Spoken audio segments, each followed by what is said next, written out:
Hello, hello, School Library Journal Day of Dialogue. My name is Antonio Sacre. I am a storyteller, which is odd. My dad is from Cuba, and he says, it's amazing you make a living as a storyteller because you're like the ninth best storyteller in our family. I tell a lot of stories about my family, and I am really fortunate to be a Familius author. I have my second book, my second picture book. My second book with Familius is coming out this summer, and I'd love to show you a video of me telling the story and some sneak peeks at the illustrations. And then afterwards, I'd love to answer any of your questions that you might have, and I'll be looking in the chat as well. So I'm going to show you me telling the story of My Name is Cool, a picture book designed for 4 to 8-year-old readers, but for the whole family to enjoy and love. And the illustrations are beautiful. So here it is.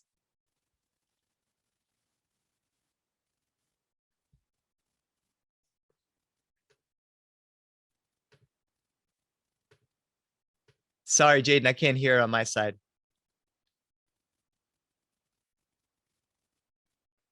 You can't hear? No, I couldn't hear me. I couldn't hear the video. Oh, okay. Let me try. All right.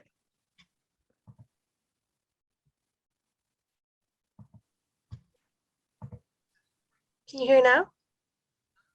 I can't hear it. Okay. I'm not sure how to connect it to. I'm not sure how to connect this audio to the Zoom, honestly. Okay. Give me a second. Let me try to figure this out. Sorry about that, people. Yeah, sorry about that.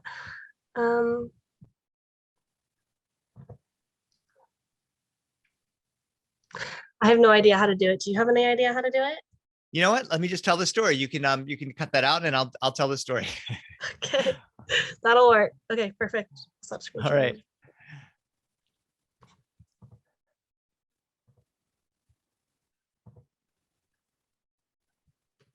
All right. And can you spotlight me? Is that possible?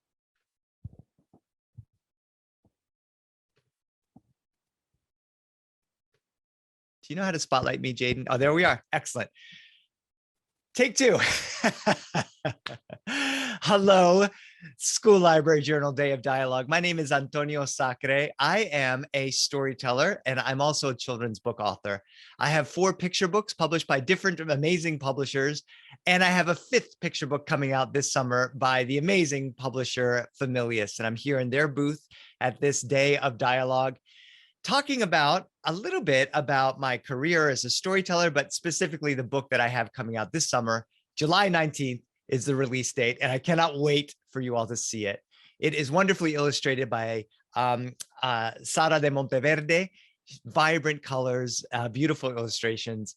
And the kinds of stories that I tell are about the people in my family.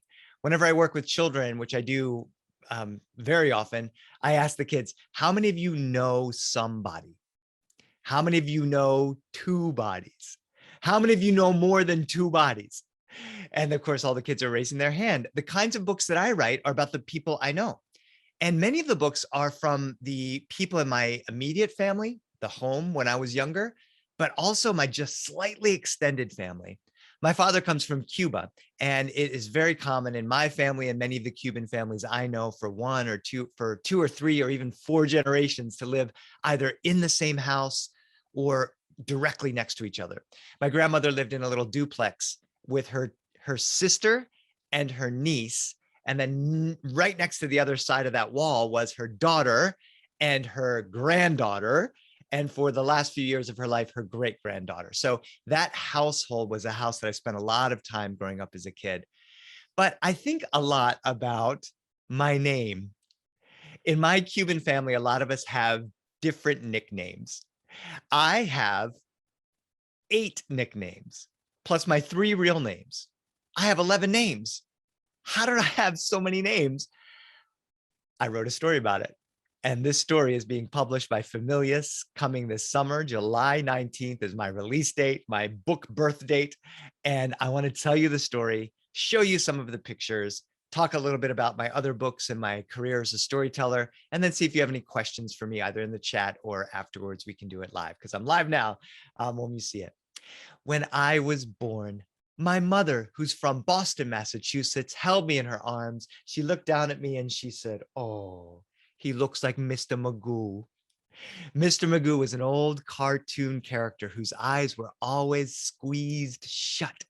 And she said that my eyes were squeezed shut on the first day of my life, and she called me Mr. Magoo in her Boston accent.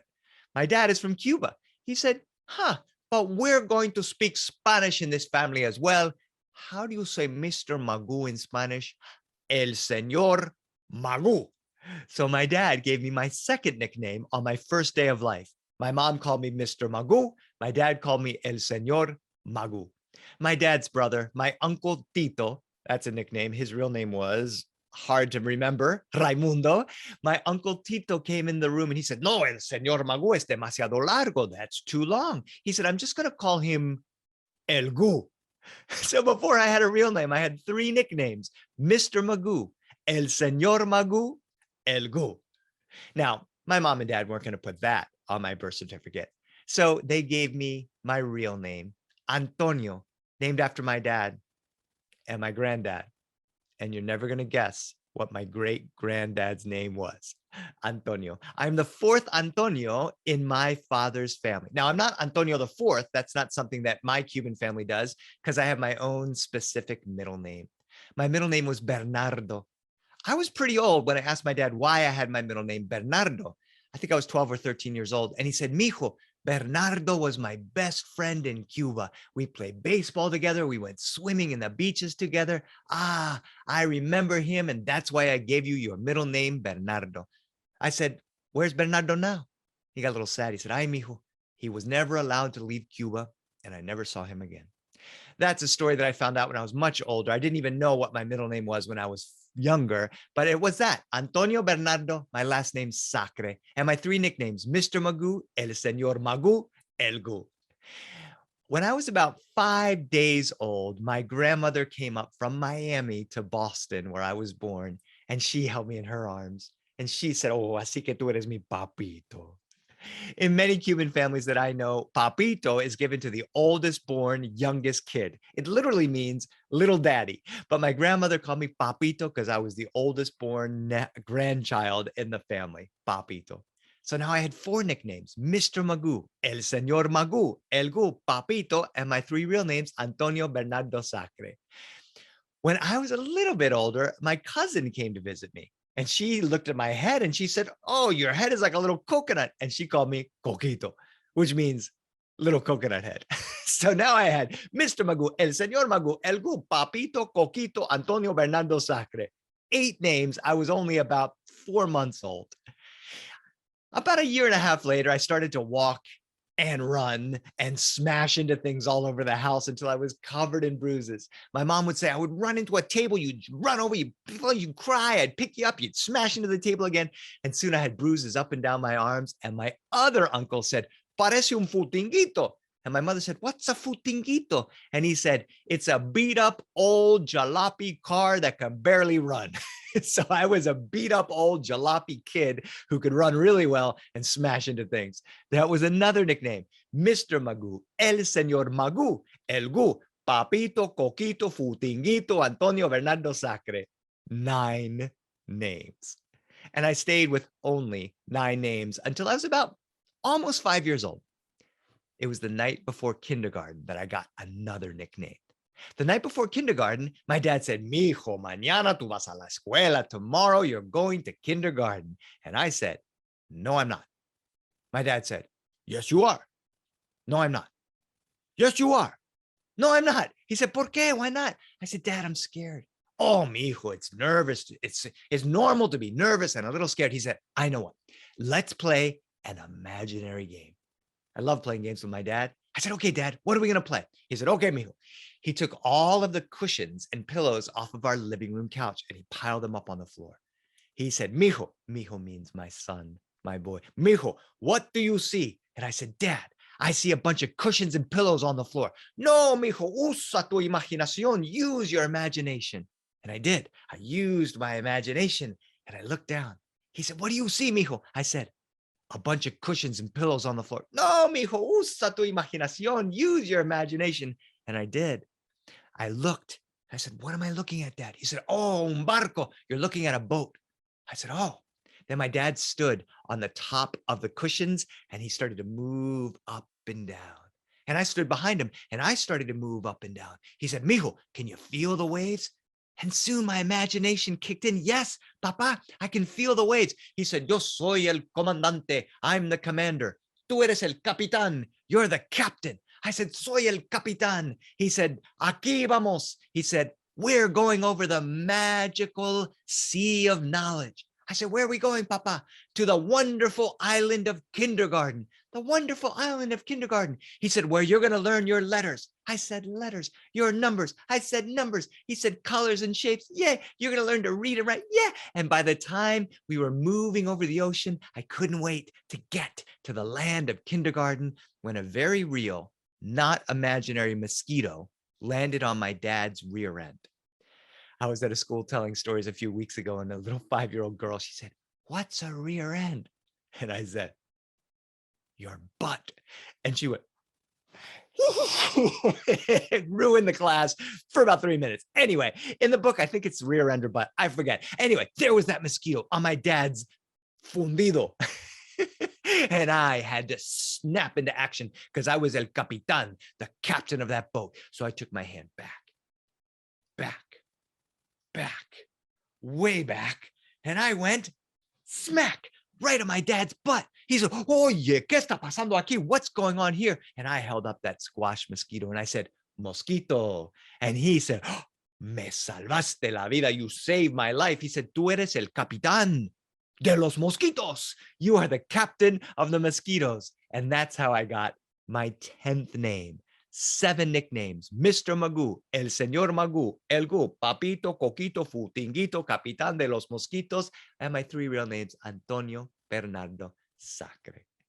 10 names, 5 years old. And the next day, I went to kindergarten, and it wasn't as nervous as I expect, as scary as I worried about. And when I got to the classroom, my kindergarten teacher was reading the roll call. I forget the kid's name. She said, Julie Dosher. A kid said, here. Matthew Hammond. Here. Sarah Johnston. Here. She said, Antonio Sacre. Everyone looked around the room, including me. Oh, he must not be here. She went down the rest of the list. She got to the last name and she says, Hannah, wait a minute. I've called all the names and everyone said they were here except for one name here, which is Antonio Sacre. And you haven't. Oh, honey, you must be Antonio Sacre. I said, oh, no, I don't think that's my name. Oh, honey, you're a big boy in kindergarten. I think that's your name. Oh, no, that's not my name. She said, oh, there must be a mistake. What is your name, honey? I said, well, my name is Mr. Magoo, El Señor Magoo, El Gu, Papito, Coquito, Futinguito, Capitán de los Mosquitos, Antonio Bernardo Sacre. She said, oh, honey, I don't think that's your name. I said, it is. It's Mr. Magoo, El Señor Magoo, El Gu, Papito, Coquito, Futinguito, Capitán de los Mosquitos, Antonio Bernardo Sacre. And all of the kids were laughing. And she thought I was a troublemaker. And she did what you were allowed to do to children in the 1970s on the first day of kindergarten.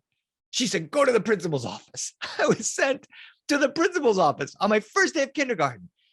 And I have to say, sadly, admit that that was probably not my last trip to the principal's office through my schooling, but we'll tell that story some other time. And when I got to the principal's office, in my memory, it's different in the book, the man was huge. He looked down at me and said, I understand there's been a problem about your name in Mrs. Green's classroom. He said, what is your name? I said, you're going to laugh. No, I'm not. Yes, you are. No, I'm not. Okay, it's really long. Well, what is it? And I told him, my name is Mr. Magoo, El Señor Magoo, El Gu, Papito, Coquito, Futinguito, Capitán de los Mosquitos, Antonio Bernardo Sacre. And his lips kind of went, but to his credit, he didn't laugh. He said, oh my goodness, young man, that is an amazing name. You have to tell me the story of all those names. You want to know the story of all those names? I do. I said, wow. Well, my mom said when I was born, my eyes were squeezed shut like Mr. Magoo, an old cartoon she used to watch. And my dad said, we're going to speak Spanish. So he called me El Señor Magu. And my uncle said that was too long. So he just called me El Gu. And my grandmother called me Papito, which is called the oldest born boy in the family, which is me. And my cousin said my head is like a coconut. So she called me Coquito. And my other uncle said I was a beat up old jalopy. He called me Futinguito. And last night I smacked my dad's butt. And my dad called me Capitan de los Mosquitos. And my real name is Antonio, like my dad and my granddad and my great granddad. And my middle name is Bernardo. I don't know why my name is Bernardo. And my last name is Sacre. And the principal had a huge smile on his face. He said, you, my friend, have an amazing name. And I'm going to give you one more nickname. One more nickname? He whispered it in my ear. And with a huge smile, I went back to my kindergarten classroom. Mrs. Green said, did you solve the problem of your name? I said, the principal said my name is Mr. Magu, El Señor Magu, El Gu, Papito, Coquito, Futinguito, Capitan de los Mosquitos, Antonio, Bernardo, Sacre. And the principal said, my name is Cool. And Mrs. Green said, well, Cool, welcome to school. And I thought, I think I'm going to really like school.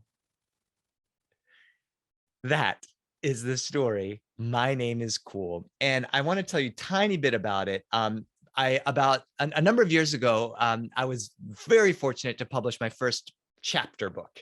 And it's called My Name is Cool, 18 Stories from a Cuban Irish American Storyteller, published by Familius. So I went from being a children's picture book author to a sort of middle grade chapter book author. And this is 18 of my favorite stories that I tell when I go on the circuit or when I go to schools. And one of the 18 stories is the title story, My Name is Cool. And I was had a conversation. I was performing not too far away, and the president of Familius said, "You know what? I really think that My Name is Cool story could be a picture book." And Familius had been making some really beautiful picture books a number of years ago. They've been making them for years, but they've been moving really heavily into picture books.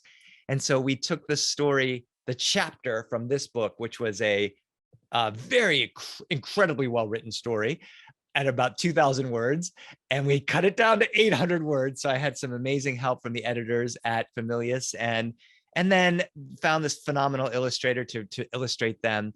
So I think what I'm going to do is I'm going to share one or two of the illustrations, and then Jaden, maybe you and I can talk a little bit more and we can see if there's any other questions. I think I can share my screen. Yes, I can. So I'm going to share with you one of the first pages from it.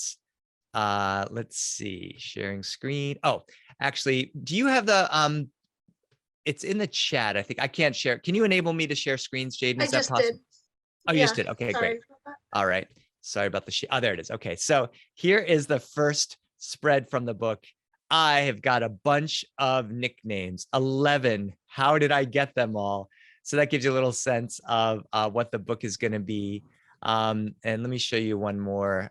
Here's my grandmother. I love this one. I think this is, can you see my grandmother there, Jaden? Is that oh, you don't see that? No, I just have you. Oh, okay, that's fine. That's fine. Well, anyway, the book is coming out on July 18th this year, and I can't wait for you to see it. So Jaden, what do? We have talks a little bit, see if anybody has any questions for us or whatever you would like to do. Yeah, let's talk a bit, you and me, and then we can see if anybody comes up. Oh my gosh, wants to be involved too. We'll see if anybody else comes up with some questions. But I know I was on blacked out, but I had the biggest screen the whole time. I haven't had a chance to hear you other than that video that didn't work. Apologies about the technical difficulties, but I haven't had a chance to hear you actually tell stories, and it was brilliant, but you already know that. And so just so everybody knows, like Antonio mentioned, he is a storyteller, so he does go around to schools. If you are interested in this book, it's a real package deal here. We have educational materials available on our booth. They're available on Edelweiss.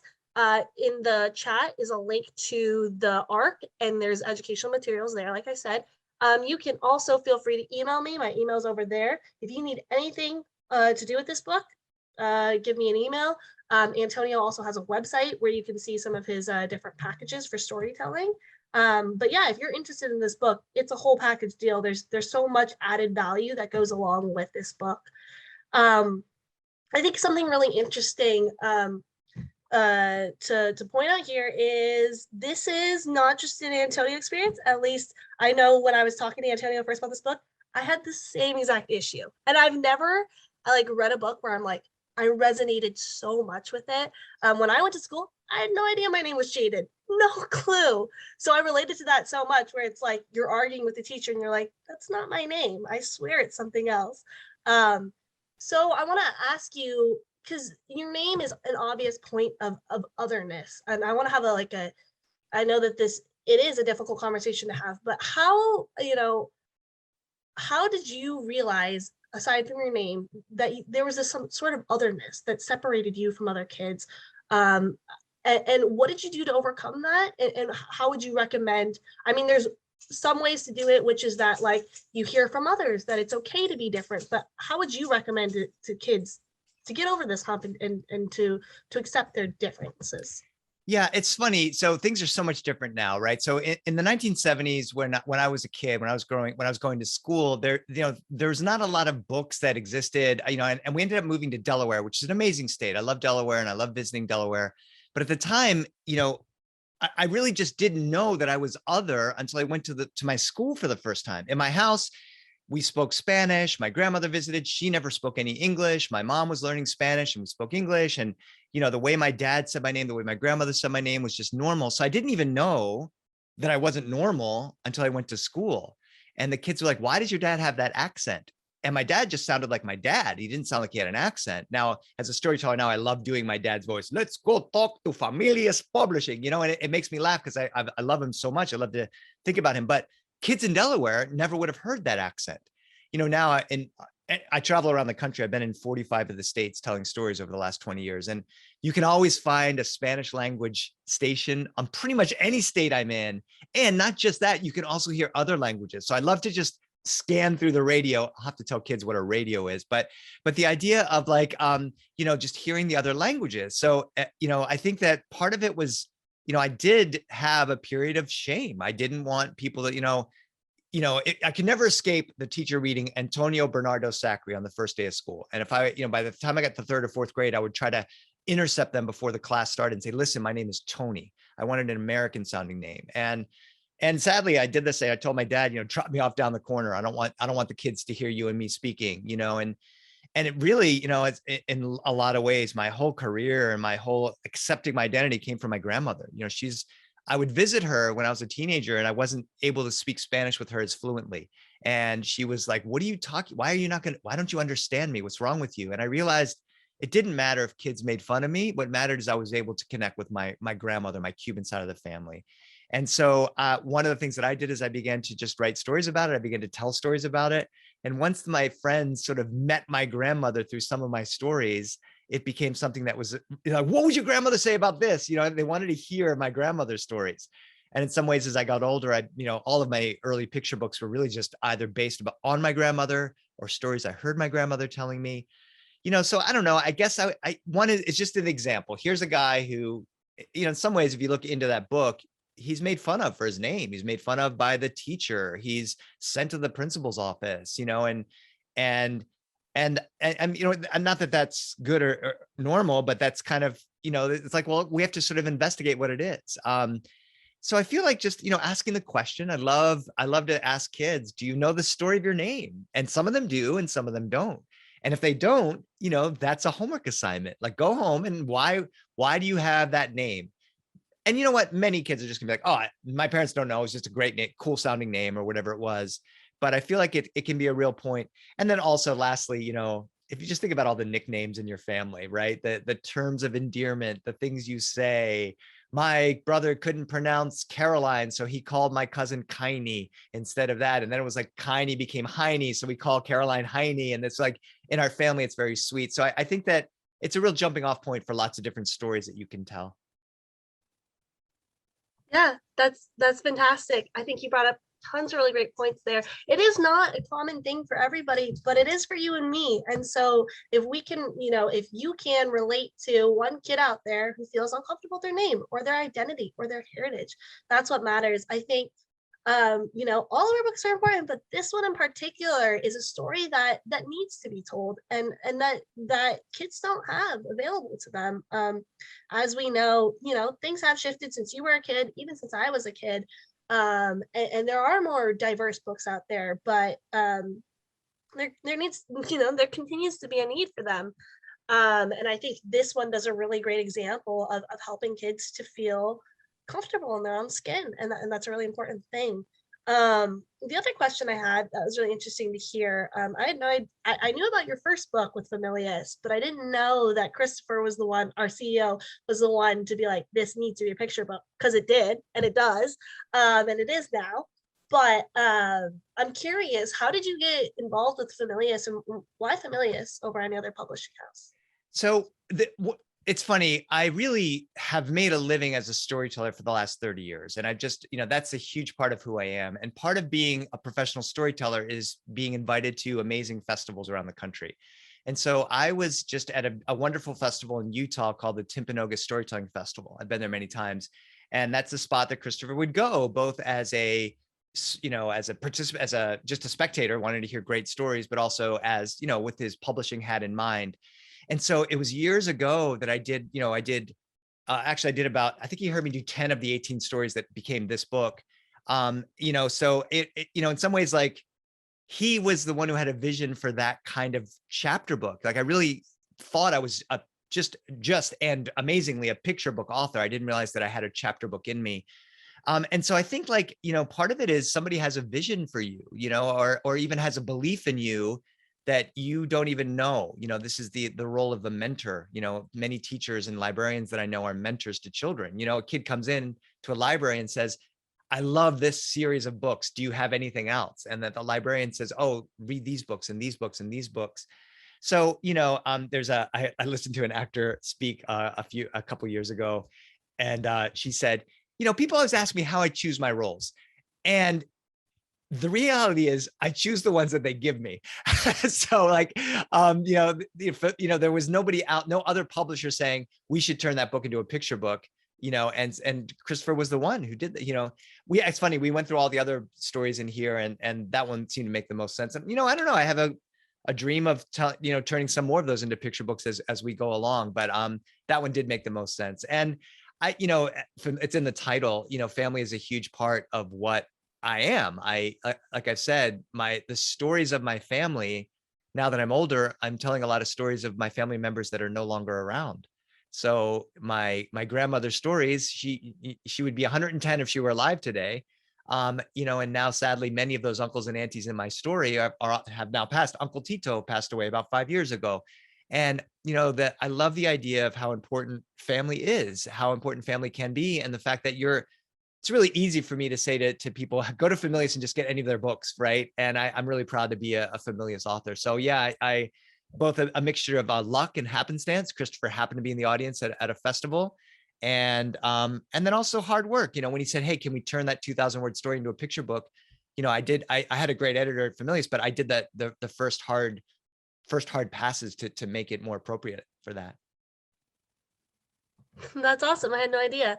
And I think you brought up a really great point there too about, yeah, Familius is, we focus on families. We're all about helping families be happy. That's our motto, and that's what we strive to do. And so does Antonio in his own way. And family is such an important cultural piece too for a variety of cultures. And yeah, you can see it through Antonio's storytelling. I think I have one more question for you, and then we'll open it up for other people to ask questions. But I'm curious, that teacher, like many other adults, wasn't trying to be mean, or she thought you were a troublemaker.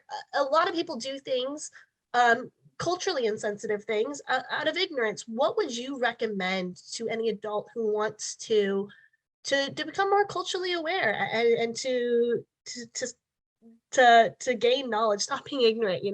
What would you recommend that they do, or resources or anything like that? So teachers have a really great opportunity every year. It depends on where you live and where you're teaching. So I live in Los Angeles. if you go into most schools in Los Angeles, you're going to meet a ton of kids from Mexico, a ton of kids from Central America, a ton of kids from Asia, from China, from Korea, from, so, I think you can do it smallly, right? So if you have 20 kids in your class in Los Angeles school district, whatever the percentages break down, you're going to have, 10 kids from Mexico, 5 kids from this place, and 2 kids from these other 3 places. So there's 5 places that you can just study a little bit.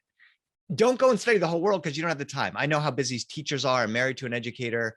My sister-in-law is a librarian, so I know how busy it is. But I have been modeling this myself. So when I went into one of the schools I work with here in Los Angeles, there's a kid from Armenia, and I knew a little bit about Armenia, but I didn't. So I go to the library. I say to the librarian, "Give me 2 books about Armenia. I don't even know where it is. Show me where it is on the map." And so I read some folk tales about Armenia, and then I told one of the Armenian stories.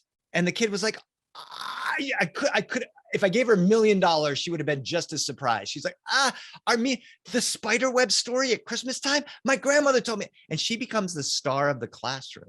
So now we all are learning. We're learning about the spider web at Christmas time and where's Armenia and what's going on.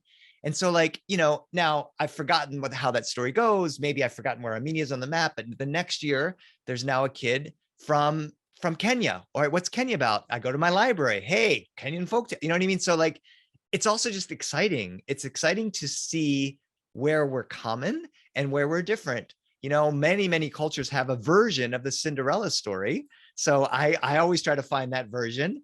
And again, I'm at the library all the time as an author. It's a huge part of what I do. So I feel like, the other thing, this is super funny. So I studied Taekwondo as a kid. So I'm a little bit familiar with the Korean culture. But early on, I worked at a school with a woman from Korea. She was the principal, and she got me into K-pop. So I started to listen to K-pop, which is not a genre that existed for me when I was younger. And if it did, you couldn't get it in Delaware. And so, I'm starting to broaden my own cultural horizons.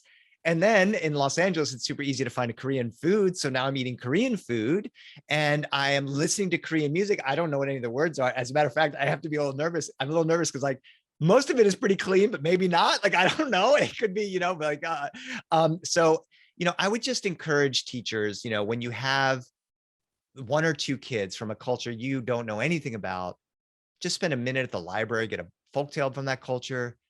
If you've got Spotify or any streaming service, listen to music from that culture. My wife and I have on Spotify, we have whatever random culture my kids are studying. My son just did a whole map of Africa and all the countries in Africa. And I just typed in Nigerian music comes up. So I think there's just a little bit of a broadening. And then lastly, I would say your own culture. My mom's family is Boston Irish and my cousins don't know much about Ireland. And so why don't we go to the library and get stories of our own culture and the Irish culture and the Irish music and Irish food and talk to the old people who are more connected to those things. So, learning about other cultures and learning about your own culture, I think that's a great place to start.